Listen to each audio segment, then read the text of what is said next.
प्रार्थना या चॅनलमध्ये तुमचं खूप खूप स्वागत आहे। श्री स्वामी समर्थ। आज शिवमहापुराण कथेप्रमाणे मी आज तुम्हाला सांगणार आहे ह्या व्हिडिओमध्ये की गोल वात आणि लांब वात याचं काय महत्त्व आहे आणि कोणत्या देवांजवळ ही वात लावल्याने आपल्याला काय त्याचे फायदे होत असतात।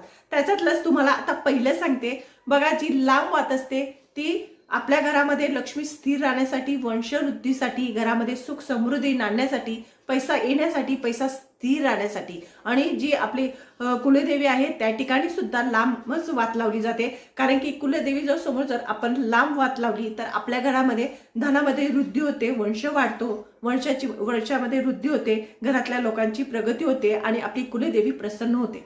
त्यामुळे कुलदेवी जवळ आणि ज्या ठिकाणी आपल्या देवी मातेचं मंदिर असतं किंवा कुठं पण ज्या ठिकाणी देवीचं मंदिर आहे, तुमच्या घरामध्ये देवीचा फोटो आहे किंवा तुमची कुलदेवी आहे त्या ठिकाणी तुम्हाला लांबच वात लावायची आहे।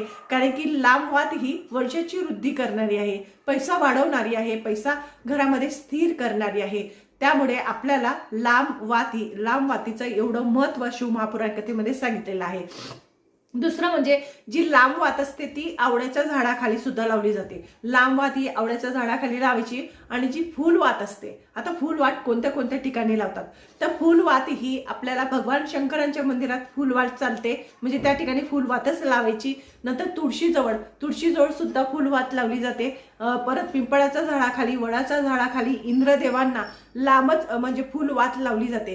ही फुलवात लावल्याने काय होतं तर पैसा स्थिर येतो, पैशामध्ये आवक वाढते, घरामध्ये सुख समृद्धी नांदते, इडापिडा घरातली जाते आणि घरातल्या म्हणजे घरातली जी अलक्ष्मी आहे, अक्काबाई आहे, तिचा नाश होतो। त्यामुळे गोल वात लावणं तेवढंच महत्त्वाचं आहे आणि फुल वात लावणं सुद्धा तेवढंच महत्त्वाचं आहे। पण ते योग्य ठिकाणी जर आपण ती लावली तर त्याचा फायदा आपल्याला खूप चांगल्या पद्धतीने होत असतो। त्यामुळे जे फुल वात असते ती फक्त देव म्हणजे ज्या ठिकाणी देव असतात, म्हणजे भगवान शंकर आहे, इंद्रदेव आहे, वड आहे, पिंपळ आहे किंवा ह्या तुळस आहे, ह्या ठिकाणी आपल्याला फुलच वात लावायची आहे। आणि लांब वात ही ज्या ठिकाणी देवीचं मंदिर आहे किंवा आपली कुलदेवी आहे किंवा आपल्या घरामध्ये एखादी मूर्ती आहे देवीची त्या ठिकाणी आणि वंशाची वृद्धीसाठी ही लांब वात लावली जाते। हे शिवमहापुराण कथेमध्ये सांगितलेले आहे। तसंच मी तुम्हाला सांगण्याचा प्रयत्न केलेला आहे। माझं चॅनल तुम्हाला आवडत असेल लाईक करा, सबस्क्राईब करा। श्री स्वामी समर्थ।